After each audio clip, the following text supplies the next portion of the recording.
गुण गोविंद गायो नहीं, जन्म यकारथ कीन। कहो नानक हरि भज मना, जिह विधि जल को मीन। गुरु तेग बहादुर महाराज जी ने फरमाया कि गुण गोविंद गायो नहीं, जन्म अकारथ कीन। 84 लाख योनियों में सबसे श्रेष्ठ इंसान का चोला मिलने के बाद भी अगर हमने उस मालिक के गुण नहीं गाए, भाव उसकी भक्ति नहीं की, तो फिर इस नर नरैणी देह को पाकर हमने क्या कमाया? क्योंकि संतों महात्माओं की वाणी के अनुसार हमारा केवल एकमात्र लक्ष्य और मकसद यही होना चाहिए कि इस जन्म को पूरे तौर पर परमार्थ में लगाएं। इस वास्ते गुरु अमरदास जी महाराज पूछते हैं कि ये शरीरा मेरे आ, इस जग में आए के क्या तुद कर्म कमाया? ये सवाल है, पूछें हम अपने आप से कि आखिर हमने इस इंसान के चोले को पाकर क्या कमाया? बाबा कबीर भी यही सवाल पूछते हैं कि अवतर आए कहा तुम कीना। इंसान के अवतार में हम इस धरती पर आए हैं, किया क्या? कहते हैं राम को नाम ना कभू लीना। ये काम करना था और ये हमने किया नहीं। फिर किया क्या? जिस ओर निगाह डालकर देख लो, हमारी सारी भाग दौड़ पेट के धंधों के लिए है, धन कमाने के लिए है, मान बढ़ाई के लिए है, या फिर विषय विकार और भोग विलासों को भोगने के लिए है। मालिक के गुण गाने की बजाय दुनिया के गुण गाने में लगे हुए हैं। और जबकि गुरु अमरदास जी महाराज फरमाते हैं, दुनिया न सलाह जो मर वंजसी, लोका न सलाह जो मर खाक थी। कहते हैं कि दुनिया के गुण गाने से क्या लाभ होगा? इसने तो एक दिन खुद ही फना हो जाना है। लोगों के गुण गाने का क्या फायदा? ये तो एक दिन खाक में तब्दील हो जाएंगे। इसलिए तो फरमाया कि वह मेरे साहिबा वह, कि गुण गाने हैं तो उस मालिक के गुण गाओ जो सदा रहेगा। इसका मतलब ये नहीं कि उसे कोई हमारी वाहवाही की जरूरत है, नहीं, जरूरत हमें है। क्यों?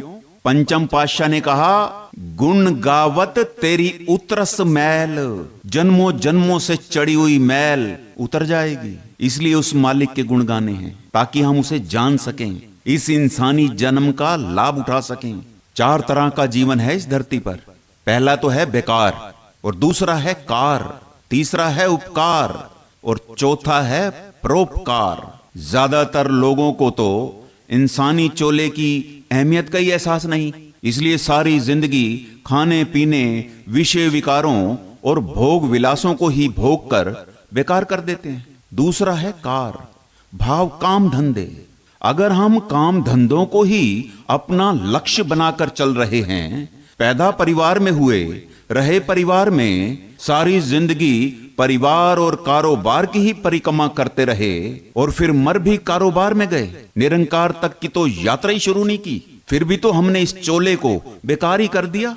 तीसरा है उपकार, जिसको साध संगत मिली, गुरु मिला, नाम मिला, जिन्होंने इंसानी चोले की अहमियत को समझा, अभ्यास किया, अंदर उस शब्द से जुड़ गए, वे हमेशा हमेशा के लिए इस भव सागर से पार चले गए। भाव अपने आप पर उपकार कर गए। और चौथा है परोपकार, गुरु की कृपा के द्वारा। कुछ लोग अपना तो भला करते ही हैं, साथ साथ सत्संग, सेवा और भजन बंदगी के द्वारा दूसरों का भी भला कर जाते हैं, भाव परोपकार कर जाते हैं। अब हम विचार करें कि हम करने क्या आए थे और कर क्या रहे हैं। जिस ढंग से हम इस संसार में अपने मन के कहे लगकर अंधाधुंध भागम भाग में लगे हुए हैं, आप फरमाते हैं ऐसे तो हमारा यह मनुष्य जन्म ही बर्बाद हो जाएगा। इसलिए स्वामी जी महाराज ने इस इंसानी चोले की अहमियत को समझाते हुए फरमाया कि यह तन दुर्लभ तुमने पाया, कोट जन्म भटका जब खाया। कहते हैं अब या को बिरथा मत खोवो, चेतो छिन छिन भक्ति कमाओ। क्योंकि यह मनुष्य का चोला हर किसी को नसीब नहीं होता। ना जाने कितने लाखों करोड़ों जन्म भटकने के बाद जाकर अब हमें ये मनुष्य का चोला नसीब हुआ, और केवल इसी जन्म में ही हम मालिक की भक्ति करके जन्म मरण के दुखों से हमेशा हमेशा के लिए छुटकारा पा सकते हैं। इसलिए आपने जोर देकर कहा कि चेतो छिन छिन भक्ति कमाओ, क्योंकि जिंदगी चेते से शुरू होती है। चेता संकल्प को जन्म देता है, संकल्प कर्म को जन्म देते हैं, कर्म संस्कार बन जाते हैं, और संस्कार स्वभाव बनता है, और स्वभाव ही हमारी जिंदगी है। आज जैसी हमारी जिंदगी है वो हमारे ही स्वभाव के कारण है, और स्वभाव संस्कारों के कारण है, और संस्कार कर्मों के कारण, कर्म संकल्प के कारण, और संकल्प चेते के कारण।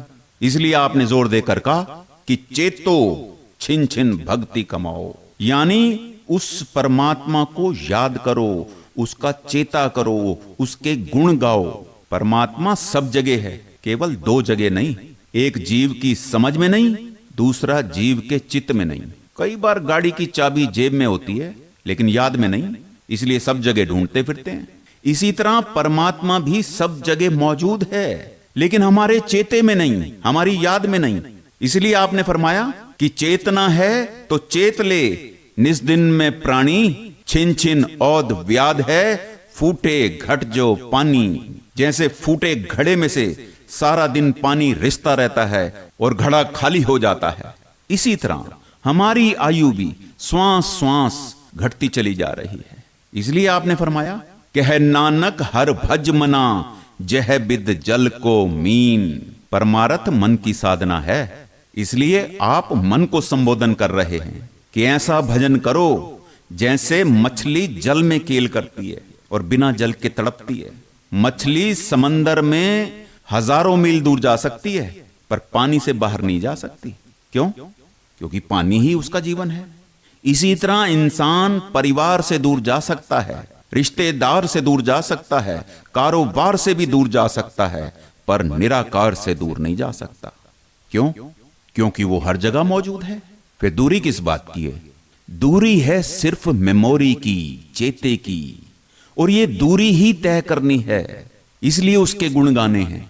हमने मालिक को गवाया नहीं है, गवा सकते भी नहीं, केवल भुलाया है।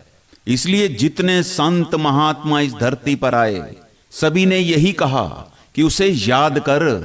किसी ने कहा उसका सिमरन कर, किसी ने कहा चेता कर, जो हर जगह हर एक के अंदर मौजूद है। परमात्मा प्राप्त करने का विषय नहीं। क्यों? क्योंकि वो तो पहले से ही सभी को प्राप्त है। परमार्थ केवल परमात्मा की लखता के लिए है। इसलिए बाबा कबीर ने कहा कि है तो सही लखे जो कोई। वो मालिक तो सबके अंदर बैठा है लेकिन हमें उसका एहसास नहीं है। हमारे अंदर होते हुए भी हम उससे अनजान हैं। इसलिए सतगुरु वो तरीका समझाते हैं, अंतर्मुख अभ्यास की वो विधि सिखाते हैं जिसके जरिए हमारा भी उस मालिक से रिश्ता जुड़ सकता है। यही बात गुरु रामदास जी महाराज ने फरमाई कि इकना सतगुरु मेल तू बुझावें, एक मनमुख करें सिरों में। जिसको सच्चा गुरु मिल जाता है उसको ये बात समझ आ जाती है, और जो अपने मन के कहे चलते रहते हैं वो हमेशा रोते रहते हैं, और जो गुरु के पीछे लग जाते हैं उतर जाते हैं। और गुरु के पीछे लगना क्या है? गुरु के उपदेश को याद करना। जैसे जैसे हम उसे याद करेंगे, उसका सिमरन करेंगे, उस मालिक के गुण गाएंगे, उसके सारे गुण हमारे अंदर भी आ जाएंगे। यही बात गुरु अमरदास जी महाराज ने फरमाई कि गुण कहे गुणी समामण्या। हालांकि कोई मंगता बैठकर अमीर को याद करे, उसके गुण गाए, मंगता मंगता ही रहेगा, कभी अमीर तो नहीं बन सकता। एक अनपढ़ किसी विद्वान को याद करे, उसके गुण गाए, कभी विद्वान तो नहीं बन सकता। लेकिन एक दुराचारी, एक झूठा, चाहे सारे विकारों का भरा हुआ ही क्यों ना हो, अगर उस मालिक के गुण गाने बैठ जाए, उसे याद करे, एक दिन उसके जैसा ही हो जाएगा। और सबसे बड़ा गुण क्या है? परमार्थ को अगर केवल एक लाइन के अंदर समझना हो, केवल एक लाइन में, तो पंचम पातशाह ने फरमाया प्रभ का सिमरन सबते ऊंचा। सबसे बड़ा गुण है मालिक के नाम का सिमरन। इसके बावजूद हम उस सिमरन को भुलाकर बाकी चीजों पर विचार करते रहते हैं। इसलिए बाबा कबीर ने फरमाया, ऐसा जग देखे आ जुआरी, सब सुख मांगत नाम बेसारी। हम केवल सिमरन को मुख्य रखें, जहां से आए हैं वापस उसी में समा जाएंगे, क्योंकि ये नाम का सिमरन ही हमें वापस नामी तक ले जा सकता है। लेकिन इसके बावजूद हमने नाम के सिमरन को विसारा हुआ है। इसलिए गुरु नानक देव जी फरमाते हैं कि अंधुले क्या पाया जगाए। कहते हैं, ओ मूर्ख इंसान, तूने संसार में आकर क्या पाया? 2 मकान बना लिए होंगे, 2-4 दुकानें खोल ली होंगी, 2-3 बच्चों को जन्म दे दिया होगा, और क्या किया है? ये काम तो जानवर भी कर लेते हैं। अपने परिवार की पालना तो वो भी कर लेते हैं, रहने जोगा आलना तो वो भी बना लेते हैं। आप फरमाते हैं, जन्मे का फल क्या गणी, जाहर भगत ना भाव। कहते हैं, तेरे जन्म लेने का फायदा ही क्या हुआ, क्योंकि भक्ति भावना तो तेरे अंदर पैदा नहीं हुई। जितने मर्जी महंगे सूट पहन ले, अगर परमात्मा ही हृदय में नहीं बसाया तो फिर इस खाने पीने पहनने और इस शानो शौकत का क्या फायदा। गुरु रविदास जी के बोले, राजे इंदर समसर ग्रह आसन, बिन हर भगत कहो के लेखे। सनातन मत वाले इंदर देवता की शानो शौकत को सबसे बड़ा मानते हैं। आप फरमाते हैं, इस धरती पर अगर राजे इंदर जैसी भी तेरी शानो शौकत क्यों ना हो जाए, बिना भक्ति के तेरी जीरो वैल्यू नहीं। इसलिए आप फरमाते हैं, तू कर क्या रहा है? तूने इंसानी चोले की अहमियत को समझना था, अपना काज संवारना था, तन की मेहनत से रिज़्क कमाना था, लेकिन मन के पुरुषार्थ से तो परमार्थ कमाना था। सारी जिंदगी हम रिज़्क तो कमाते रहे, मगर परमार्थ का कभी ख्याल ही नहीं किया। और ख्याल हमारा किस ओर है, इस बात का जवाब आप अगले श्लोक में दे रहे हैं। बिखियन स्यों काहे रचियो, निमख न होए उदास। कहो नानक भज हरि मना, परे न जम की फांस। ये सतगुरु के बोल हैं कि बिखियन सो काहे रच्यो, निमक ना होए उदास। कह नानक भज हर मना, परे न जम की फास। आप फरमाते हैं कि तमाम दुनिया के लोगों को भोग विलासों का ऐसा नशा चढ़ा हुआ है कि सिवाय विकारों की पूर्ति के और कोई बात नजर ही नहीं आती। वो इसलिए क्योंकि विषय विकारों की वृत्ति और भोग विलासों के रसों ने ऐसा संसार को आकर जकड़ लिया कि अब इसके अलावा और कुछ सूझता ही नहीं। हालांकि ये हमारे लिए जहर के समान है, लेकिन हम फिर भी बिख को अमृत समझते हैं। विषय विकार हमें बड़े अच्छे लगते हैं। क्यों? गुरु अर्जन देव जी महाराज फरमाते हैं, अमृत कोरा बिख्या मीठी, साकत की बिद नैनो डिठी। क्योंकि अंदर रस है कई जन्मों का संसार का। जिस पत्थर की ढलान जिधर की बनी हो, पानी जब मर्जी बिखेरो उसी तरफ जाएगा। मन की भी कई जन्मों की ढलान है विषय विकारों की तरफ जाने की, आज की नहीं। इसलिए इनकी तरफ से हमें कभी उदासी आती नहीं। क्यों? गुरु रविदास जी महाराज फरमाते हैं, ना विचार्यो राजा राम को रस, जेहे रस अन रस बिसर जाहें। असल में हमने कभी पूरे तौर पर सिमरन को अंजाम दिया ही नहीं, इसलिए अपने अंदर हो रहे शब्द के रस को लिया नहीं।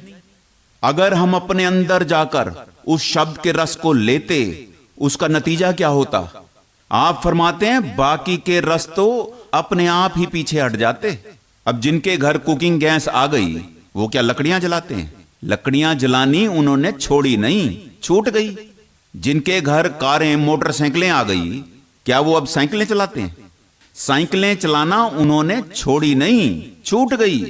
इसी तरह अगर हम भी भजन बंदगी को अंजाम देते, तो ये बाकी के रस अपने आप ही पीछे हट जाते। जिनको भक्ति में रस आता है उनको संसार दुखों का जाल दिखाई पड़ता है, गंदगी का ढेर नजर आता है, संसारी भोगों से सच्ची नफरत पैदा होती है। इसलिए आप बार बार समझा रहे हैं कि कह नानक भज हर मना, हम केवल रोटी पेट तक पहुंचाएं, खून वो अपने आप बनाएगा। रोटी में से खून बनाना हमारे बस की बात नहीं। इसी तरह उस मालिक की भजन बंदगी को अपने हृदय तक पहुंचाएं, इससे विवेक पैदा करेगा, विराग पैदा करेगा, भक्ति पैदा करेगा, भगवान पैदा कर, ये उसका काम है। जो काम मन करके करेंगे अंदर संस्कार भी उसी के बनेंगे। अब हम विचार करें कि जितना मन करके हम सिनेमा देखने जाते हैं या दुनिया के काम काज को अंजाम देते हैं, क्या उतना मन करके हम सत्संग सुनते हैं या उतना मन करके हम भजन बंदगी करते हैं?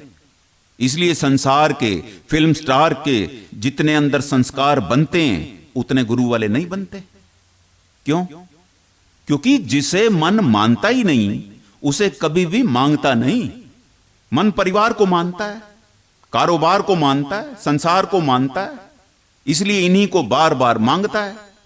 कहने का भाव सिर्फ इतना है कि जिसे मन मानता है उसी को बार बार मांगता है, और जिसे मांगता है उसे याद करता है, जिसे याद करता है उससे प्यार हो जाता है, जिससे प्यार होता है उससे एक ना एक दिन मिलाप भी हो जाता है। इस बात को कहने का भाव सिर्फ इतना है कि हम भी अपने गुरु की बात को मानें और नाम का अभ्यास करें। इसका नतीजा क्या होगा? आपने फरमाया परे न जम की फास, ये बार बार का जन्म मरण का सिलसिला ही समाप्त हो जाएगा। हम अपने असली घर, असली ठिकाने पर पहुंच जाएंगे।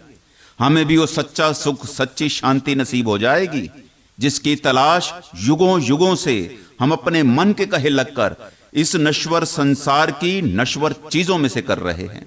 और जबकि वो सुख संसार की किसी भी चीज के अंदर है नहीं, होता तो मिल गया होता, क्योंकि बचपन से आज तक ना जाने हमने कितनी चीजों को भोग कर देख लिया। बड़े महाराज फरमाया करते थे कि आंखों से नीचे सुख है नहीं, आंखों के ऊपर आ जाओ वहां दुख है नहीं। संतों महात्माओं की वाणी सुनकर अगर हम अब भी अपने मन का पासा नहीं बदलते तो इसका नतीजा क्या होगा? इसके बारे भगत बेणी जी महाराज ने फरमाया, फिर पछतावेंगा मूढ़िया, तू कमन कुमत भ्रम लागा। भ्रम किसे कहते हैं? जो हो ना पर प्रतीत हो कि है, उसे भ्रम कहते हैं। और जितना बड़ा भ्रम होता है उतना ही बड़ा धोखा होता है, और जितना बड़ा धोखा होता है उतना ही बड़ा पछतावा होता है। इसलिए आप समझाते हैं कि तू अंत समय पछताएगा, जैसे कोई जुआरी हार कर पछताता है। बाबा कबीर के बोले, चले जुआरी दोए हत झाड़। आप फरमाते हैं जुआरी तो आज का हारा शायद कल जीत जाएगा, कल का हारा शायद परसों जीत जाएगा, पर अगर एक बार तू जिंदगी की बाजी हार गया मुड़कर कभी नहीं जीतेगा, क्योंकि ये श्वास मुड़कर वापस आते नहीं। गुरु अर्जन देव जी के बोले, तरवर विछूने न पात जुड़ते, जम्मग गौन अकेली। पेड़ से पत्ता टूट जाए हवा के बस में हो जाता है, फिर उसकी अपनी कोई मर्जी नहीं चलती। अब हवा उसे सड़क पर फेंकेगी, पानी में फेंकेगी, या कहीं गंदगी के ढेर पर जाकर पड़ेगा, या जलती आग में सड़ेगा, कुछ पता नहीं। इसी तरह हमारी जीवात्मा जैसे ही इस शरीर से ये निकली, इसका भी कोई बस नहीं चलेगा। कहते हैं तेरे कर्मों ने यमदूतों ने लेकर चल पड़ना है। फिर इसे जैसे जैसे कर्म किए होंगे उसी के मुताबिक यमदूत इसे अगली योनि में छोड़ आएंगे। पंचम पातशाह फरमाते हैं, कोई न बेली होए तेरा सदा पछतावें, और उस वक्त कोई तेरे साथ नहीं होगा। क्यों? आपने फरमाया, गुण गोपाल ना जपे रसना, फिर क्यों सेध आवे। फिर कब ये दिन आएंगे, कब ये समय मिलेगा। आज तो हम कहते हैं कि भजन बंदगी की जरूरत ही क्या है। जो लोग दुनिया में 2 अक्षर ज्यादा पढ़ जाते हैं वो समझते हैं कि हमसे ज्यादा समझदारी कोई नहीं। और आजकल इसी भ्रम में घूम रहा हर इंसान कि एक मैं समझदार बाकी सब नादान। आप फरमाते हैं उस वक्त तू पछताएगा और मांगेगा कि हे परमेश्वर 2-4 दिन और दे, मैं तुझे याद करूंगा। और उस वक्त ये दिन दोबारा मिलेंगे नहीं। सारी जिंदगी की कमाई हुई दौलत देकर भी अगर एक श्वास भी मांगेंगे तो भी नहीं मिलेगा। ऐसे नहीं गुरु अमरदास जी ने फरमाया कि दम दम सदा संभालदा, दम न बिरथा जाए, दम न बिरथा जाए। उसने तो श्वास श्वास हमारी संभाल की और हम एक श्वास उसके लिए खर्च करने को तैयार नहीं। आधा फर्ज है परमेश्वर का और आधा है हमारा। वो अपना फर्ज निभा रहा है, हम अपना फर्ज नहीं निभा रहे। वो सबके साथ है लेकिन उसके साथ कोई विरला है। क्यों? क्योंकि हमने कभी उसे अपना माना ही नहीं। फिर किसे अपना माना? बाबा कबीर के बोल हैं, सब किछ अपना एक राम पराया। अब शरीर अपना है, मकान अपना है, दुकान अपनी है, परिवार अपना है, कारोबार अपना है, एक राम ही अपना नहीं। और इन सारी बातों का और ज्यादा खुलासा आपने अगले श्लोक में जाके करना है। तरना पोयो ही गयो, लियो जरा तन जीत, कहो नानक भज हर मना, ओध जात है बीत। आप समझाते हैं कि जवानी तो खाने पीने में, विषय विकार और भोग विलासों में और दुनिया के काम धंधों में ही यूं ही चली गई और अब बुढ़ापे ने आकर तन पर कब्जा कर लिया। कहते हैं अब तो जाग जाएं, ये जीवन है क्या? क्योंकि कई बार जिंदगी बीत जाती है, अक्सर जिंदगी समझ नहीं आती। बहुत कम लोग हैं जिनको जीवन की यात्रा समझ आ गई कि आखिर जाना किधर है। और ये यात्रा भी दो किस्म की है, एक है तन की यात्रा, दूसरी है मन की यात्रा। इस तन की यात्रा को तो प्रकृति करवा रही है। प्रकृति इस तन को बचपन से जवानी, जवानी से बुढ़ापे और बुढ़ापे से मौत की तरफ अपने आप ही लेकर जा रही है। और इसे चाहकर भी हम रोक नहीं सकते, क्योंकि इस तन के 3 ही खक्के हैं। पहला खक्का खाक, दूसरा खक्का खुराक, तीसरा खक्का खून। ये तन खाक से आया है और खाक से खुराक बनती है, और खुराक बंदा खाता है तो उससे खून बनता है, और फिर ये तीनों खक्के वापस खाक में ही समा जाते हैं। किसी का शमशान घाट में जाकर खाक हो जाता है तो किसी का कब्र में सड़कर खाक हो जाता है। इसलिए कबीर साहब ने फरमाया कि कबीरा धूर सकेल के पुड़िया बांधी देहे, दिवस 4 का पेखना अंत खे की खे। कहते हैं समय हाथ से निकलता जा रहा है। कहते हैं अब तो चेत जाएं, अपनी जिंदगी में परिवर्तन लाएं, अपने कर्म बदलें, अपनी रहनी बदलें। बचपन बीत गया, जवानी बीत गई, उसमें जो गुनाह हो गए कम से कम उन्हें तो धोने की कोशिश करें। हम जितने यहां बैठे हैं, क्या हमें नहीं पता कि हमने अपनी जिंदगी में क्या क्या किया? अपने माँ बाप से छुपकर क्या किया, अपनी औरत, अपने आदमी से छुपकर क्या किया? सब कुछ पता होने के बावजूद फिर भी बंदा अपनी आंखें मूंद लेता है। क्यों? क्योंकि अंदर अपने गुनाह नजर आते हैं, और जब तक अपने गुनाहों पर निगाह टिकती नहीं, जीवन बदल नहीं सकता। क्योंकि बंदे की आदत है दूसरों के गुनाह देखना। आपका शरीर बड़ा सुंदर हो, कपड़े भी बड़े बेशकीमती पहने हो, मक्खी को तो कोई वास्ता नहीं उसकी कीमत का। मक्खी तो केवल ये देखती है कि गंदगी कहां पर लगी है। इसी तरह कईयों की निगाह दूसरों की कमियों पर खड़ी रहती है। अपना जीवन हाथ से निकलता जा रहा है, उसकी कोई फिक्र नहीं। क्यों? इसका जवाब आप अगले श्लोक में दे रहे हैं। बिरध भयो सूझै नहीं, काल पहुँचियो आन, कहो ना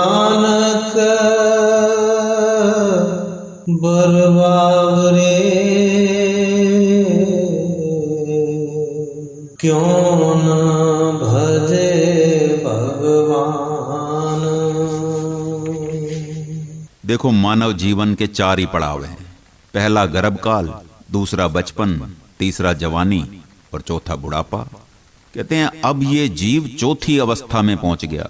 इसलिए गुरु साहब समझा रहे हैं कि बचपन चला गया, जवानी बीत गई और ये जीव पूरे तौर पर अब बूढ़ा हो गया। लेकिन अभी भी कई लोग बुढ़ापे को स्वीकार ही नहीं करते। मौत को कब मानेंगे?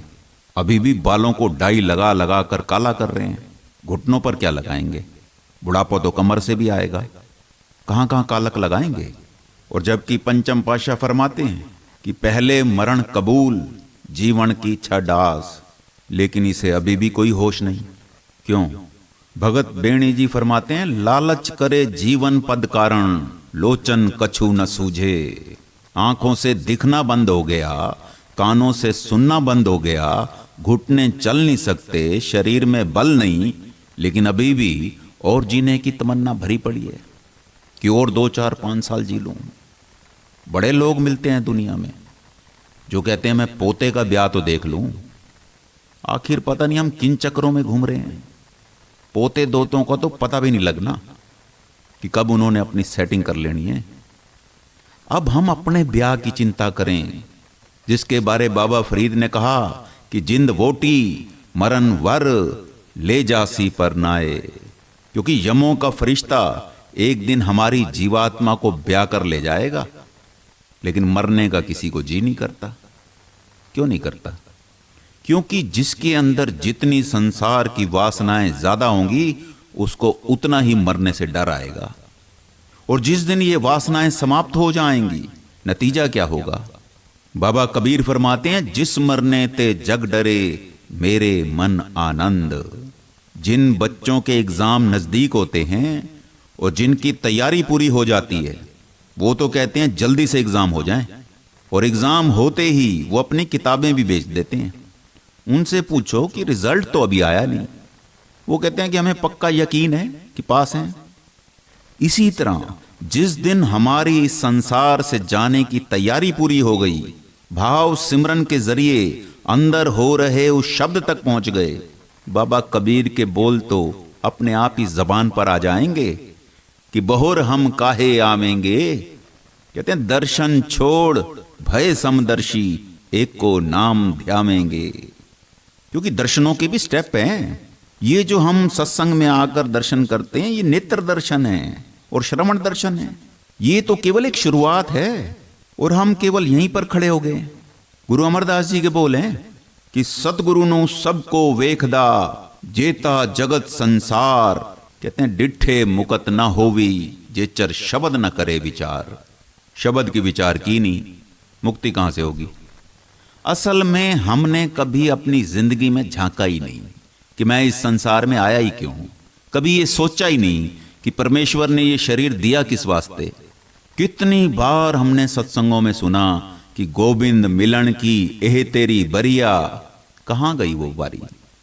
जिन्होंने कमा ली वो पूजन योग हैं, नहीं तो हमारे जैसों की तो ऐसे लगता है जैसे हवा में उड़ गई हो। क्योंकि जबान से गा रहे हैं गोविंद मिलन की एह तेरी बरिया। अंदर चाहना है संसार की, क्योंकि किसी की कार्रवाई देखकर लगता ही नहीं कि उसे इस बात का एहसास हो कि ये इंसान का चोला मालिक के मिलाप के वास्ते मिला है। बल्कि जिस तरफ निगाह डालकर देख लो, अब तो ऐसे लगता है कि जैसे ये जन्म पैसा कमाने के लिए मिला हो या विषय विकार और भोग विलासों के लिए मिला हो। गुरु नानक देव जी फरमाते हैं, दुनिया कैस मुकाम है। ये दुनिया भी कोई मुकाम है जिसके पीछे दिन रात हम भागे जा रहे हैं। ये कोई मुकाम नहीं, ये वापिस घसीट कर फिर 84 के चक्कर में ले आएगी। अगर इस चक्र में से बाहर निकलना है तो आप फरमाते हैं, कर सिदक करनी खरच बांधो, लाग रहो नामे। क्योंकि नाम मुकाम है, नाम ही हमें हमारी मंजिल तक पहुंचा सकता है। इसलिए बाबा कबीर समझाते हैं कि राम ना जपो कवन मत लागे। कहते हैं मर जाए बे को क्या करे अभागे। कहते हैं किस मत पर चल रहे हो? जब मर जाओगे किसे पुकारोगे, किसे आवाजें लगाओगे? कहते हैं लगाना फिर इन दोतों पोतों को आवाजें, लगाना फिर इन जमीनों जजादों बिल्डिंगों को आवाजें, और जिस तरह की आवाज लगाएंगे अगला जन्म ये वहीं करवाएंगे। क्यों? गुरु अर्जन देव जी ने फरमाया, अपनी इतनी कछु न सारी, अनिक काज अनिक धावर्ता, उर्ज्यो आन जंझारी। क्योंकि हमने अपने लिए तो कभी कुछ किया ही नहीं। बस मेरे बच्चे पढ़ जाएं, इनकी नौकरियां लग जाएं, फिर इनकी शादियां हो जाएं, फिर इनके भी बच्चे हो जाएं, क्योंकि बच्चे खुश तो मैं खुश। बाकी सारे जंजालों में फंसा हुआ जीव अपना काज नहीं संवारता, ना अपनी करनी, ना अपनी रहनी, ना अपना भजन बंदगी। वो जबकि आप फरमाते हैं कि आगे देख, आगे मौत भी आ रही है, लेकिन ये बंदा आगे देखने की बजाय पीछे देखता है। क्यों? क्योंकि इसको लगता है मेरा परिवार बड़ा हो रहा है, मेरा कारोबार बड़ा हो रहा है। आप फरमाते हैं कारोबार तो बड़ा हो रहा होगा, एक दिन ये कारोबार तो रहेगा, ये संसार तो रहेगा, लेकिन कहते हैं तू नहीं रहेगा। इसलिए कहते हैं इस काल से बचने का कोई यत्न कर, यानी उस भगवान का भजन कर। इसलिए कहा, कह नानक नर बावरे, क्यों ना भजे भगवान। यहां आकर संतों महात्माओं को मत्था टेकने का प्रयोजन सिर्फ इतना है कि उनकी बात माननी है। और मत्था टेकना किसको कहते हैं? गुरु नानक देव जी के बोल हैं कि तुदनु निवण मनन तेरा नाव, कि तेरे आगे मत्था टेकना तेरी बात मानना है। और उनकी केवल एक ही बात है कि भजन बंदगी करो। और मत्था टेकने की परिभाषा क्या है? बाबा फरीद के बोल हैं कि कुकेंदियां चागेंदियां मत्ती देंदियां नित, कहते हैं ज्यों शैतान मंजाया सेकत फिरे चित्त। सवेरे उठो, मंदिरों से भी आवाजें आ रही हैं, गुरुद्वारों से भी कीर्तन सुनाई पड़ता है, मस्जिद से भी कुरान शरीफ का संदेश आ रहा है, पर फिर भी तो संसार नहीं बदल रहा। उल्टा दिन प्रतिदिन और मैला होता जा रहा है, और जबकि ज्ञान की तो कोई कमी नहीं। फिर क्या कारण है? कारण एक ही है, जिसके बारे पंचम पातशाह ने फरमाया, बिन पूरे गुरु देव फिरे शैतान्या। कि जब तक ये बंदा किसी पूर्ण संत सतगुरु से पूरे तौर पर नहीं जुड़ेगा, इसका मन शैतानियों से बाज आ ही नहीं सकता, सवाल ही पैदा नहीं होता। देख लो, आंखों को जो नहीं देखना चाहिए देख रही है, कानों को जो नहीं सुनना चाहिए सुन रहे हैं, जबान को जो नहीं बोलना चाहिए वो बोल भी रही है और खा भी रही है, हाथों को जो काम नहीं करना चाहिए बार बार कर रहे हैं, पैरों को जहां चलकर नहीं जाना चाहिए रोजाना शाम को वहीं जा रहे हैं, फिर बुद्धि को जो फैसला करना चाहिए नहीं कर रही। क्यों? क्योंकि पूरे तौर पर हम किसी पूर्ण संत सतगुरु से जुड़े ही नहीं।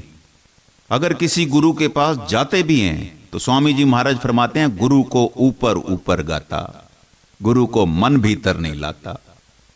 क्योंकि ऊपर से तो हम दिखावा करते हैं कि हम गुरु को मानते हैं, लेकिन गुरु की नहीं मानते।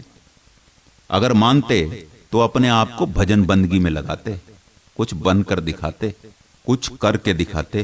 धन दारा संपत सगल, जिन अपनी करे मान, इनमें कछु संगी नहीं, नानक साची मान। आप फरमाते हैं धन दारा संपत सगल, ये धन दौलत स्त्री और ये तमाम संपत्ति जिसे भी हम अपना समझे बैठे हैं या अपना बनाने की नाकाम कोशिश में लगे हुए हैं, आप फरमाते हैं इनमें कछु संगी नहीं, यानी किसी ने भी हमारा साथ नहीं निभाना, और इसके बावजूद हम अपनी सारी जिंदगी केवल इन्हीं के लिए कुर्बान कर देते हैं। इसलिए बाबा कबीर समझाते हैं कि बहु पर पंच कर पर धन लावे, सुत दारा पे आन लुटावे। सारी उम्र यही किया, धोखा करके बंदा कितना वलछल करके लाके पैसा अपने बीवी बच्चों पर ही लुटाता है कि खाओ पियो ऐश करो। आप फरमाते हैं मन मेरे भूले कपट न कीजे, कहते हैं अंत निबेरा तेरे जी पे लीजे। क्योंकि आखिर में हिसाब तो खुद को ही देना पड़ेगा, कि खाने पीने वाले तो सब पीछे हट जाएंगे, ये केवल हमारी जीवात्मा को अकेला भोगना पड़ेगा। पंचम पातशाह ने फरमाया, दिवस चार के दिसे संगी, उहां नाही जहां भारी। ये जितने भी परिवार के हैं, 4 दिन का इनके साथ हमारा साथ है। जब यमों ने आकर हमें घेर लेना है, उस वक्त ये कुछ भी नहीं कर सकते। जहां हमें जरूरत पड़नी है, वहां इनमें से किसी ने साथ नहीं देना। गुरु तेग बहादुर जी के बोले कि घर की नार बहुत हित जासो, सदा रहत संग लागी, जब ही हंस तजी एह काया, प्रेत प्रेत कर भागी। कहते हैं पहले जो स्त्री कहती थी कि मैं इसके बगैर रह नहीं सकती, जो हमेशा यही कहती थी कि आप जिंद जान हो मेरी। जिंद जान तो परमात्मा की जोत थी, हम शरीर को जिंद जान समझे बैठे हैं। आज वो बीच में से निकल गई तो इसको भूत कहते हैं। कहते हैं एह बिद को बेहार बन्यो है, जहां सो नेह लगायो, अंत बार नानक बिन हर जी, को काम न आयो, को काम न आयो। शरीर से निकली जीवात्मा को यमदूत लेकर चले गए। अब ये आंगन में पड़ी हुई डेड बॉडी किसी को अच्छी नहीं लगती, क्योंकि जो आता यही पूछता है कि कितने बजे लेकर जाना है। कोई नहीं पूछता कि कितने दिन और रखना है। जिस घर में 60, 70, 80 साल बिताए, उस घर में एक घड़ी रखने को कोई तैयार नहीं। ये है संसार की डेफिनेशन, जिसके पीछे लगकर बंदा अपनी सारी जिंदगी बर्बाद कर देता है। और बात फिर भी समझ नहीं आती कि आखिर ये संसार है क्या।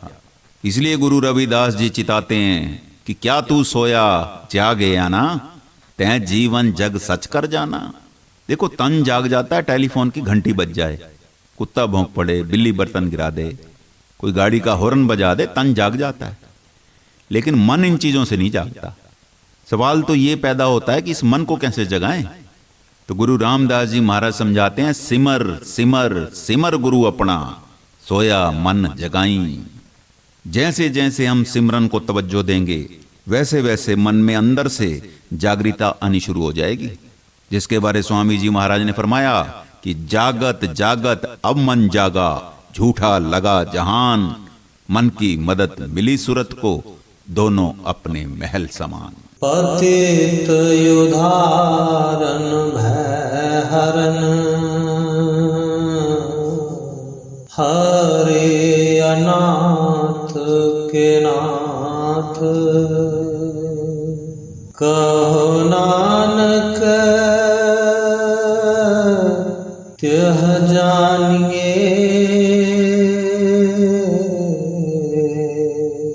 सदा बसत तुम साथ, तन धन जेह तो को दियो, तास्यों नेहन कीन, कहो नानक नर बाबरे, अब क्यों डोलत दीन, कहो नानक नर बाबरे,